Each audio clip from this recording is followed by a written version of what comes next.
You know that feeling, right? You want to feel good, look after yourself, but you search online and boom, just tons of information everywhere. Oh, totally overwhelming. Like, where do you even start? Exactly. Feels like you need a science degree sometimes.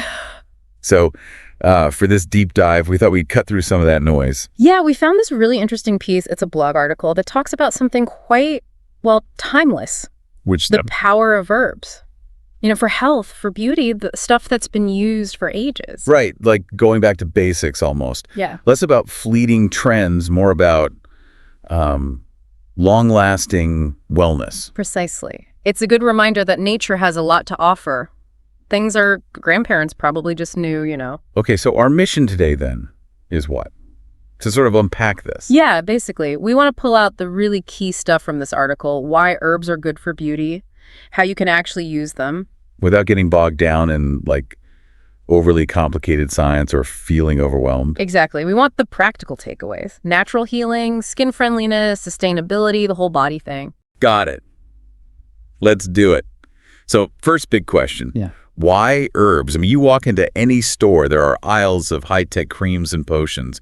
Why go back to plants? Well, the article makes some really strong points. First off, natural healing. It sounds simple, but herbs are just packed with things like antioxidants, vitamins, minerals. The good stuff. Yeah, the good stuff. Stuff that actually helps your skin heal itself, you know, rejuvenate from the inside out almost. Think antioxidants fighting off damage. Okay, so it's not just covering things up, it's actually feeding the skin what it needs. Exactly. And that leads to the next point. They tend to be really skin friendly. Meaning less irritation. Generally, yeah. Because they're natural substances, our bodies, our skin often just react better, less chance of allergic reactions or that sensitivity you get with some chemicals. It's just a gentler way. That makes sense. Feels more compatible somehow. And the article brought up sustainability too, which is huge now, isn't it? It really is. And that's another plus for herbs. Often the ingredients are biodegradable, and there's a growing focus on making sure they're harvested ethically, sustainably. It's like good for you, good for the planet. Kind of, yeah. It fits that more eco-conscious approach many people are looking for. I like that. And the last point about why herbs, whole body benefits. It's not just skin deep. Not at all. This is where it gets really fascinating, I think. A lot of these herbs don't just work on the outside, they support your internal health too. How so? Well, think about herbs that help with digestion or reduce stress. When your insides are happier and calmer, it often shows on your skin. You look healthier, more radiant. Ah, the inside-out connection. It all works together. Exactly. It's truly holistic. Okay, I'm sold on the why. Now let's get into the specifics. The article highlights some key players. First one, aloe vera. They call it the plant of immortality. Sounds epic. It kind of is. Aloe is amazing. It's incredibly hydrating, holds onto moisture really well, but it's also brilliant at calming inflammation. Think sunburn. Oh yeah, total lifesaver for sunburn. So it actually helps the healing process, not just soothes. It really does. It helps stimulate tissue repair. That's why it's so good for burns, cuts, dry skin. Just really versatile. And using it straight from the plant or mix it in stuff. Both work. Fresh gels may be the most potent, but mixing it into masks is great too. Adds extra moisture, lets it work with other ingredients. Cool. Okay, next, turmeric. Love it in curries, but for skin. Ah, turmeric is fantastic. That bright color comes from curcumin, which is a powerhouse, anti-inflammatory, antioxidant. So what does that do for your skin? It helps even out skin tone, which is great if you have like acne scars or dark spots, hyperpigmentation, and it can help calm acne itself because of the anti-inflammatory action. And the article mentioned a mask. Yeah. Turmeric, honey, yogurt. Why those extras? Good combo. Honey is a humectant, it draws moisture in, and it's antibacterial too. Yogurt has lactic acid, which is a really gentle exfoliant, helps brighten things up. So they all work together. Smart. Okay, moving on. Rosemary. Yeah. The smell instantly makes me think of roast dinners. Huh, me too. But for beauty, it's all about circulation. Circulation. How does that help your face? Stimulating blood flow brings more oxygen, more nutrients to the skin cells, so it can help reduce puffiness, make your complexion look more, alive and youthful. Interesting. And it mentioned hair growth, too. Same reason. Probably, yeah. Stimulating the scalp, encouraging those follicles.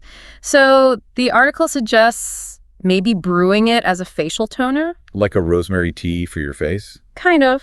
Or using the essential oil, diluted, of course, in hair treatments. Okay, got it. Next up, chamomile. My go-to sleepy tea. Same effect on skin, calming. Exactly that. It's super soothing, really good for redness, irritation, especially if you have sensitive skin. Oh, nice. And interestingly, some studies suggest it might gently lighten dark spots over time, too. Really? How would you use it? The article suggests boiling it to make a toner, like the rosemary, or just using cooled tea bags as a compress on inflamed areas. Very gentle. Simple. I like simple. Okay, Neem, this one's less familiar to me. Natural antiseptic. That's the key word.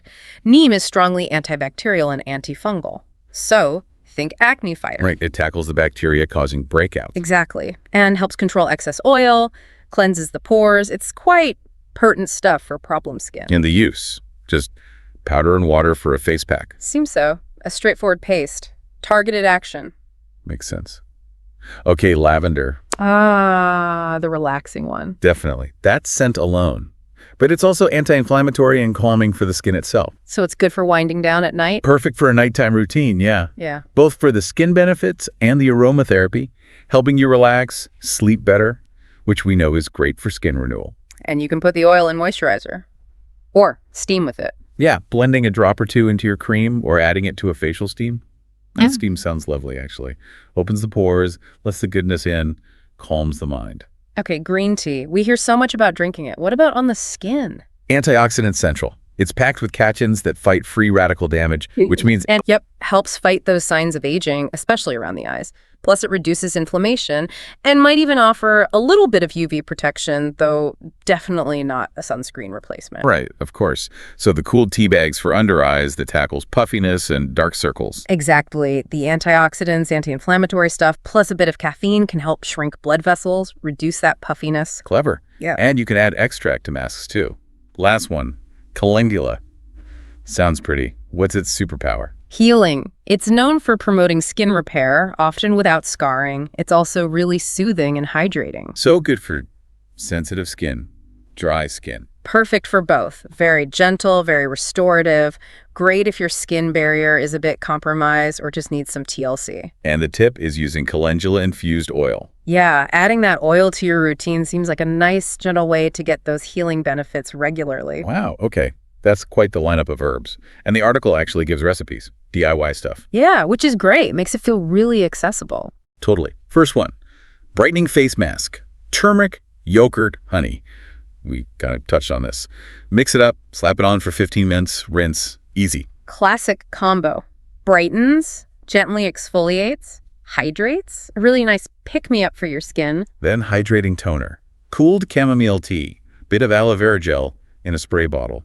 That sounds amazing, actually. Doesn't it? So refreshing. Chamomile soothes, aloe hydrates. Perfect for a quick spritz anytime, really gentle. Yeah, I could see using that midday.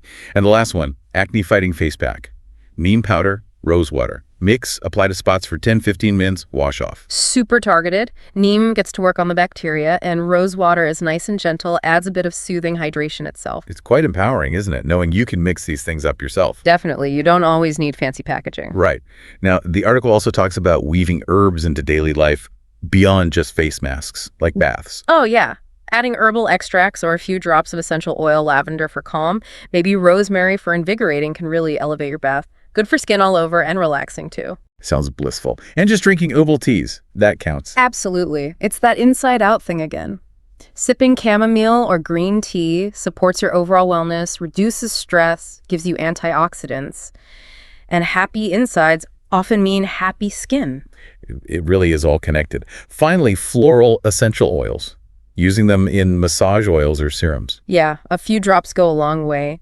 Depending on the oil, you get different benefits: moisturizing, calming, stimulating. You could add them to a carrier oil for massage, pop a drop in your face serum, even use some for hair. So many possibilities.